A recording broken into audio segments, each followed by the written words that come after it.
अस्सलाम वालेकुम friends, I hope कि आप सब खैरियत से होंगे। पब्लिक एडमिनिस्ट्रेशन, इसके अलावा पॉलिटिकल साइंस में भी ये टॉपिक अक्सर पूछा जाता है।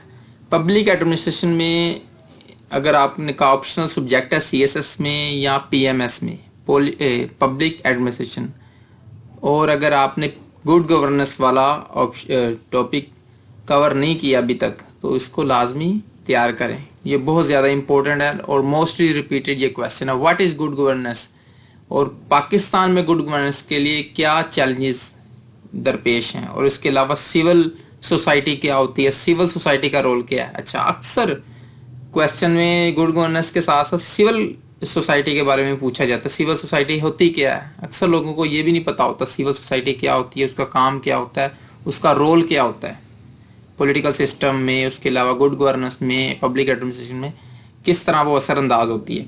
तो मैं सिंपल वर्डिंग में आपके साथ ये सिंपल सा नोट्स शेयर करूंगा। तो लास्ट में मैं आपको इस तरह ये इस वीडियो को रोक कर भी दिखा दूंगा, आपने सिंपल से ये पॉइंट्स नोट कर लेने। ये सिंपल सी वीडियो है, काइंडली अगर आपके पास अगर टाइम है तो 2-4 मिनट आप इसको सिंपल वर्डिंग में मुझसे सुन लें लाजमी। अच्छा, गवर्नेंस होती है is a system by which entities are directed and controlled। ठीक हो गया। किसी भी निज़ाम को चलाने के लिए जब कुछ किसी इंस्टीट्यूट के थ्रू उसके सिस्टम जब रन किया जाता है उसको कहते हैं गवर्नेंस सिस्टम।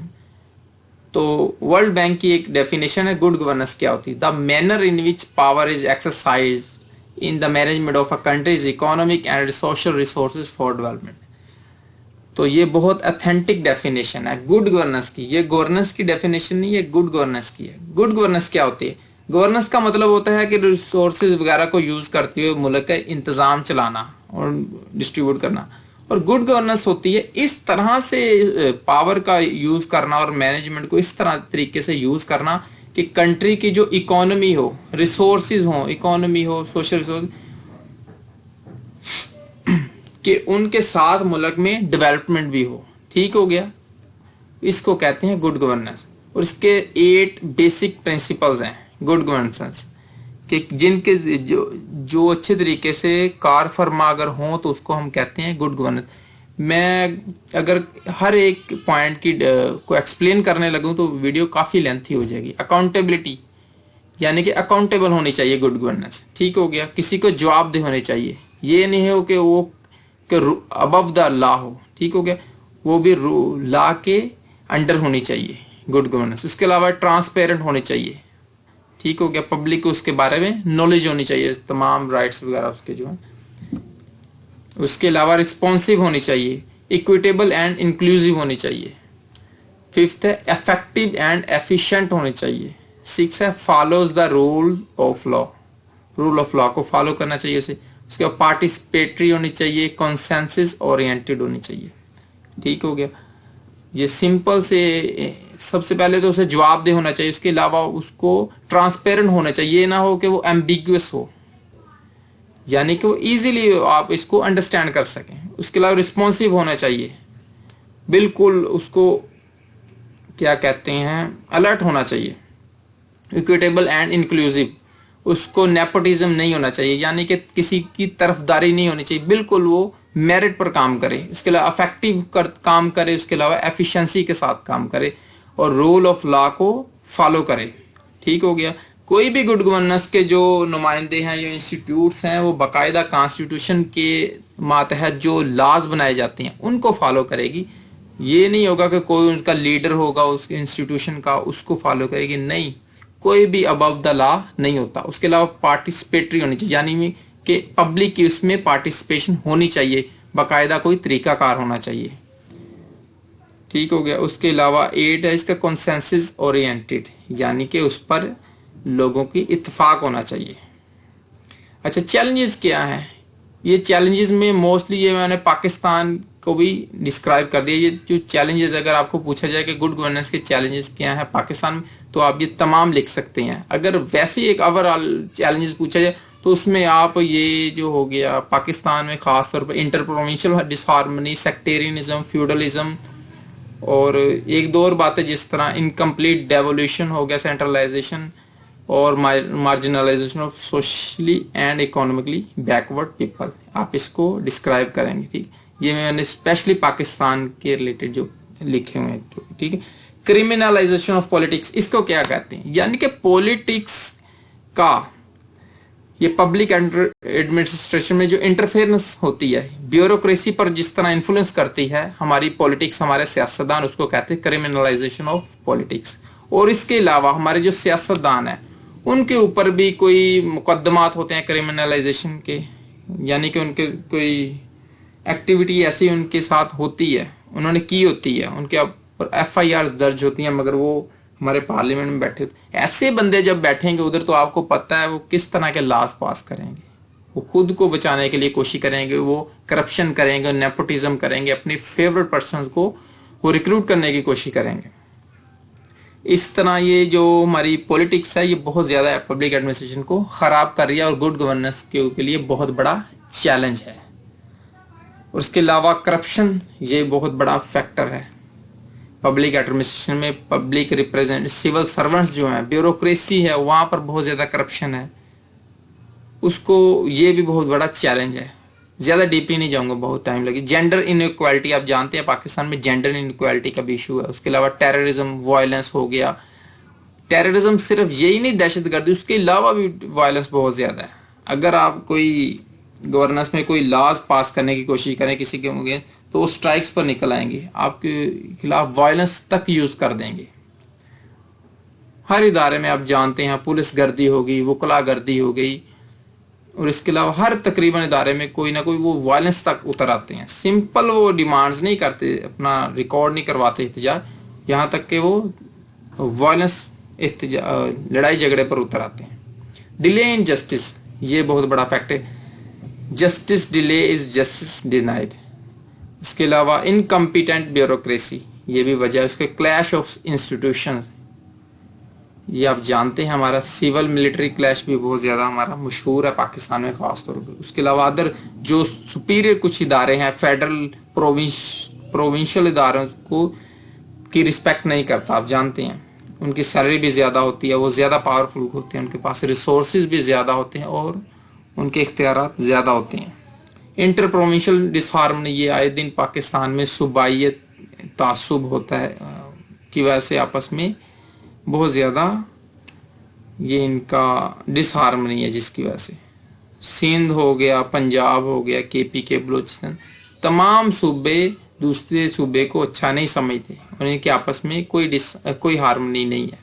سیکٹیرینزم, آپ جانتے ہیں کہ مسلکی تضاد, فسادات, یہ بھی پاکستان کی تاریخ کا ایک حصہ ہے. اس کے علاوہ فیوڈلزم, ایلیٹزم, ایلیٹ کلاس جو ہے, فیوڈل جو لینڈ لارڈز ہیں, یہ بھی گڈ گورننس کے لیے بہت بڑا چیلنج ہے. یہ تو بیسیکلی ویسے ہی پاکستان کے پولیٹیکل سسٹم کے لیے بہت بڑا ایک چیلنج ہے. ڈیموکریسی کے لیے چیلنج ہے, ہر قسم کے لیے بہت زیادہ نقصان دہ ہیں یہ جو وڈیرا سسٹم ہے پاکستان. اس کے علاوہ انکمپلیٹ ڈیولیوشن کیا ہوتی ہے؟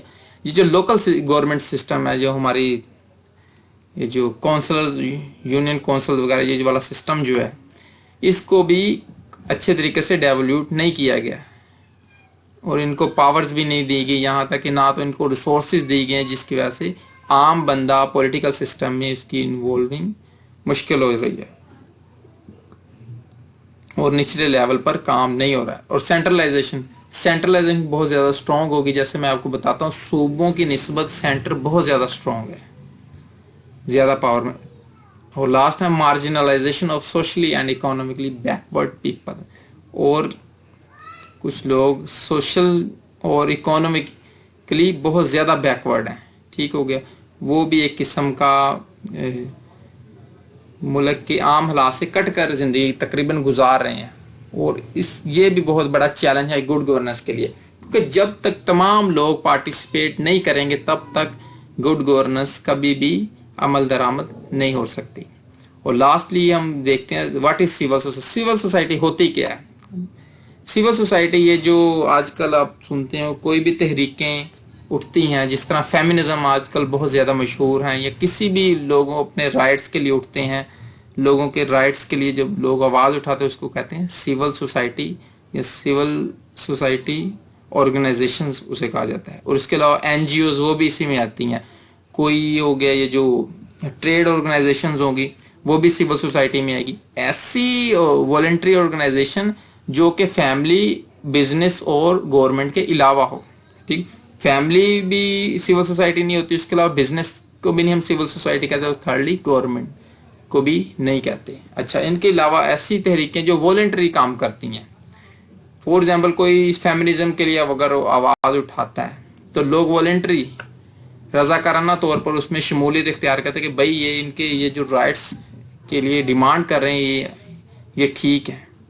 तो इस तरह सिविल सोसाइटीज बनती हैं, और सिर्फ इसी के लिए नहीं, जैसे आफिया सिद्दीकी का मामला हो गया, और जिस तरह हमारा ये जो था जनरल मुशर्रफ के दौर में जो वकला के खिलाफ मुशर्रफ ने उनको बरतरफ किया था, उसके लिए भी जो लोग उठे वो भी एक किस्म की सिविल सोसाइटी ऑर्गेनाइजेशंस थी। ठीक हो गया। अच्छा, रोल क्या है सिविल सोसाइटी के गुड गवर्नेंस में? सिविल सोसाइटी बेसिकली लोगों को डेमोक्रेसी के जो वैल्यूज हैं वो उनको सिखाती है, बताती कि शहरियों के हुकूक क्या होते हैं, कॉन्स्टिट्यूशन क्या होता है, लॉ क्या होते हैं, राइट्स क्या होते हैं। तो वो लोगों को इसकी इंफॉर्मेशन देते हैं, तालीम देते हैं, तो लोगों को उनके हकूक का पता चलता है। इस तरह वो पॉलिटिकल एक्टिविटीज में इन्वॉल्व होते हैं, और जब वो पॉलिटिकल एक्टिविटीज में इन्वॉल्व होंगे तो लाजमी बात है वो गुड गवर्नेंस के लिए भी डिमांड करेंगे। तो सबसे बड़ी वजह सिविल सोसाइटी का सबसे ज्यादा अहमियत जो है वो यही है कि ये डेमोक्रेसी के लिए बहुत ज्यादा फायदेमंद है, और एक किस्म की उसके लिए रीढ़ की हड्डी की हैसियत रखती है। और आप जानते हैं डेमोक्रेसी अगर सबसे बेस्ट पॉलिटिकल सिस्टम है आज तक, हालांकि इसमें भी कई खामियां हैं, मगर सबसे आज तक जो बेस्ट पॉसिबल जो पॉलिटिकल सिस्टम जो रहा है वो डेमोक्रेसी है, यानी कि जमहूरियत। और जमहूरियत को बहुत ज्यादा ये स्ट्रॉन्ग करती है सिविल सोसाइटी, क्योंकि जमहूरियत को स्ट्रॉन्ग करने के लिए पीपल्स की पार्टिसिपेशन होनी चाहिए। तो ये उसके लिए लाजिम करती है, उनको ट्रेनिंग देती है, बाकायदा प्लेटफॉर्म मुहैया करती है जिसके थ्रू वो गवर्नमेंट डिसीजन मेकिंग को चेंज करती है, पॉलिसीज बनवाती है, लोगों को बताती है कि भाई हमें ये राइट्स अब चाहिए, इनकी जरूरत है। तो इस तरह सिविल सोसाइटी डेमोक्रेसी को बेसिकली स्ट्रॉन्ग करती है, और डेमोक्रेसी जब स्ट्रॉन्ग होगी तो पता है आपको कि गुड गवर्नेंस लाजमी ठीक हो जाएगी। डेमोक्रेसी क्या होती है? By the people for the people. तो जब लोग बहुत ज्यादा पार्टिसिपेट करेंगे इन एक्टिविटीज में तो लाजमी अपने हुकूक के लिए आवाज उठाएंगे, बल्कि पॉलिसीज बनाएंगे। तो इस तरह गुड गवर्नेंस बहुत अच्छे तरीके से काम करेगी। इस तरह गुड गवर्नेंस को हम इम्प्लीमेंट कर लेंगे। तो आज के लिए इतना ही। अगर आपने मेरा चैनल सब्सक्राइब नहीं किया देन काइंडली चैनल लाजमी सब्सक्राइब करें। Thank you. अल्लाह हाफ़िज़।